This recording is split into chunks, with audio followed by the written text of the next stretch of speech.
Tara, B, tara, punta natin yun, oh. Ang ganda, oh. Ang layo-layo. Pinapagod mo ako, ayoko na. Nakikita mo yon?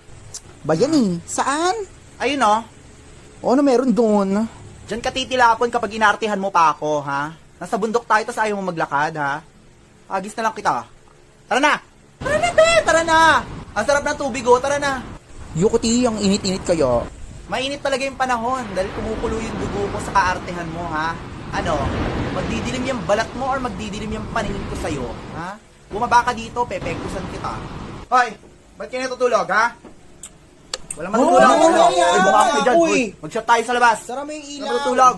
Ina naman, oh. Ano, pumunta kayo dito para matulog, ha? Ang ina mo magpatulog Hindi dapat ka. sana nag-step over na lang tayo. Ano? Patayin mo yung ilaw, poking ina. Wala matutulog. Tara, labas.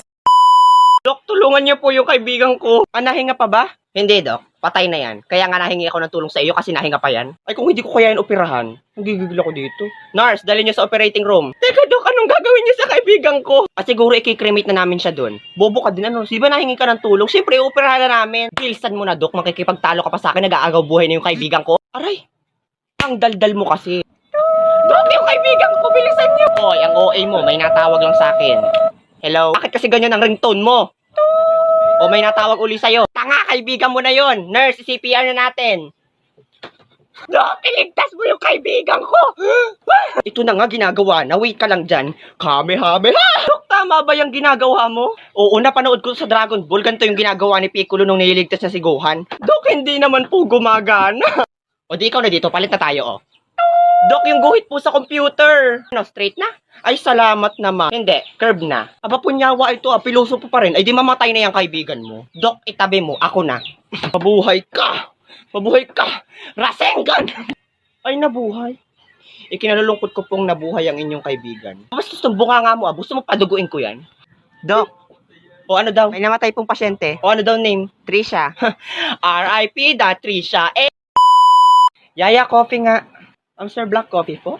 Hindi. Violet. Ube flavor. Kaya mo? Hindi ko po kaya, sir. Pero kayang-kaya ko po kayong ubihan sa mata. Gusto nyo try natin? Talaga? Gusto mo sisantihin kita? Ito naman si sir eh. Ito na po kukuha na. Coffee dito! Sir, kape nyo po. Anong lasa niyan? Siyempre, lasang kape. Alam nga naman lasang milk tea. Alam kong lasang kape yan. Ang tinatanong ko, masarap ba yan? Bobo! Talaga, bobo? Sino sa atin ang hindi nakapagtapos ng pag-aaral? At sino sa atin ang hindi man lang nakatungtong ng high school? Di ba ikaw? O ay sino ba sa atin ang amo? Di ba ako? Sino ang katulong? Di ba ikaw? O para saan pa yung pag-aaral mo? Sus, kaya lang naman naging mayaman dahil mayaman yung pamilya. Bobo naman. Tapos kurakot pa sa kumpanya, tapos kuripot. Yaya, naririnig kita. Buti naman. Lumayas ka sa harapan ko, baka mapatay kita. Okay. O, ba't nandito ka pa? Sabi niyo po lumayas sa harapan. Nandito na po ako sa gilid niyo. Inday, ang utak mo nawawala, pakihanap! Sir, umiiyak ka po? Hindi, nag-skincare lang ako. Toner lang to. Pulita ka, lumayas ka nga! Nak, po, sasabihin ako sa'yo. Sige po. Pag may pumuntang babae dito, sabihin mo wala si mama ha. Bakit? Andito ka naman. Wala lang, trip-trip ko lang, oo. Basta kapag pumunta yung babae, sasabihin mo wala ako dito ha. O, sige. Tatago na ako, bye-bye. Tao po. Wait lang. Sino ka po? Ay, hello, asan yung mama mo? Wala po dito si mama. Yes. Ay, wala. Saan siya nagpunta? Wala po siya eh.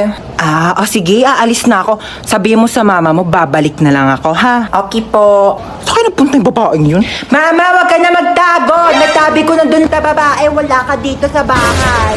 Wag ka na magtago. Sabi ko na nga ba, nagtatago yun eh. Hoy, Chana, magbayad ka na utang mo, ha? Ginagamit mo pa yung bata, inuuto-uto mo pa. Magbayad ka na utang mo, ha? Taksak mo yun sa bunganga mo. Manong guard, pwede po bang palabasin niyo na po kami? Kanina pa po kami ditong alas 3, saka pinauwi na po kami ng mga teacher. Okay naman daw pong lumabas na. Hindi pwede. Hindi pa time eh. Anong oras pa lang? Bingi ka ba, Manong guard? Kakasabi ko lang, ang pinayagan na kaming umuwi, nang gigigil ako sa'yo. Bakit? Yung teacher mo bang nagbubukas ng gate dito? Hindi naman, di ba? Kaya ako masusunod. Manong guard, nakikita mo to? Lamunin mo, shoota ka. Kanina ka pa. Yan ang patunay na pwede na kami lumabas, may perma pa yan ng principal. Anong pakialam ko dyan? Ay, totoo ba yan? Hindi. Imagination mo lang yan, Manong guard. Ako talaga nanggigigil na ako sa iyo. Gusto mo bang tanggalan kita ng ngipin? Sige, subukan mo. Ba't sinusubukan talaga ako itong gurang na ito, Huwag mo nang patulan. Kayong mga bata kayo, napakawalang galang ninyo, napakawala ninyong modo. Bakit ganyan kayo makapagsalita? Siyempre, may bibig kami. Ay, paano ba dapat magsalita? Nakasplit? Nakabalod? Nakatuwad?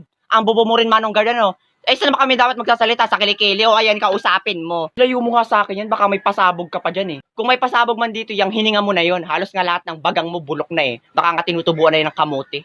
Lalong hindi ko kayo palalabasin, lalo ka ng bata ka, napakasama ng ugali mo, siguradong wala kang mararating sa buhay mo. Siguro kaya namatay yung nag-ampun sa'yo dahil ganyan yung bunganga mo. Huwag ka naman damay ng ibang tao, busit ka, makakarma ka rin. Hindi ako naniniwala sa karma. Manong Guard, palabasin mo na sila. Sige po, ma'am. O, lumabas na kayo, mga buisit kayo. Buisit na guard yan, sakit sa ulo. Oh my God, hala! Hala, nadagasan si Manong Jeric! Hala, totoo? Hala, kawawa naman. R.I.P. that Jeric. May buhay pa daw. Ay, sayang naman.